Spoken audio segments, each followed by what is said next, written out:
Hello and welcome to the show. On the program tonight, we're going to St. Paul to visit the 4-H Club. They have an event in the works and they gave us a little preview. But first, we're headed on location to Wainwright for 50 caliber machine gunner training. We'll meet the instructors and the students and walk you through the course right now on Around the Region. Later in the show, there's an upset in Wainwright over the incinerator. The public held a protest after 2 employees raised concerns about its safety standards. We'll dig into the issue coming up. Thank you so much for tuning in. We are coming to you from CFB Wainwright. We're actually standing in the live weapons range where these guys are taking a 50 caliber machine gunner's course. We're going to learn all about it. Let's go check it out. For most of these soldiers, this is their first time firing a weapon this powerful.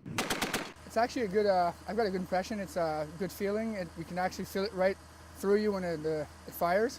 He's trained on other weapons and his specialty is the C6, but this is a totally different experience. It's way bigger, the bullet is bigger.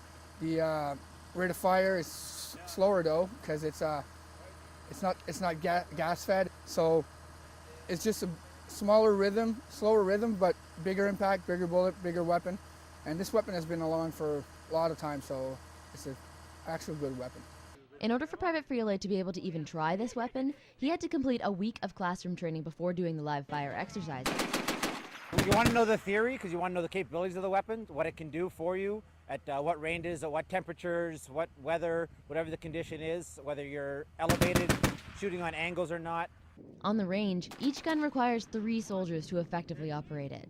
There's the number one. The number one's the guy who's shooting the gun. He's actually shooting the weapon itself.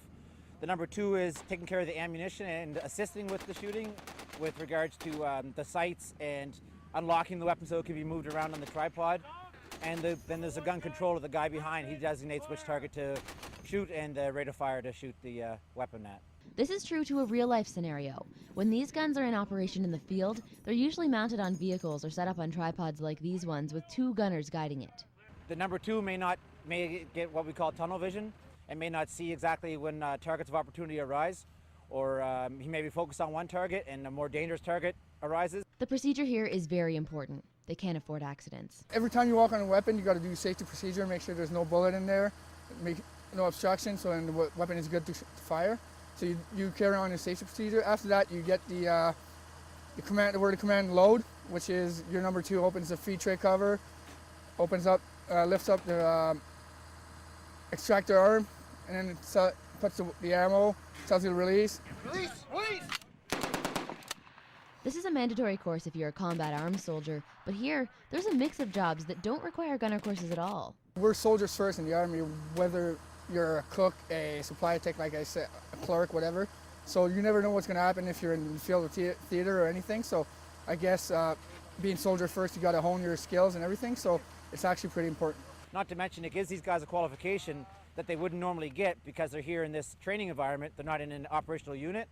And that's the key, is we want to get guys, when we're not doing training for our soldiers going to Afghanistan, these guys are still soldiers here. We want to make sure they get the green training, the Canadian Forces training that they should have in their units, but because they're not in their units, they're not getting it. Now these guys have shot a ton of rounds today, but they're starting to lose the light, and shooting at nighttime is a totally different experience than shooting during the day. We're going to find out what it's like after the break.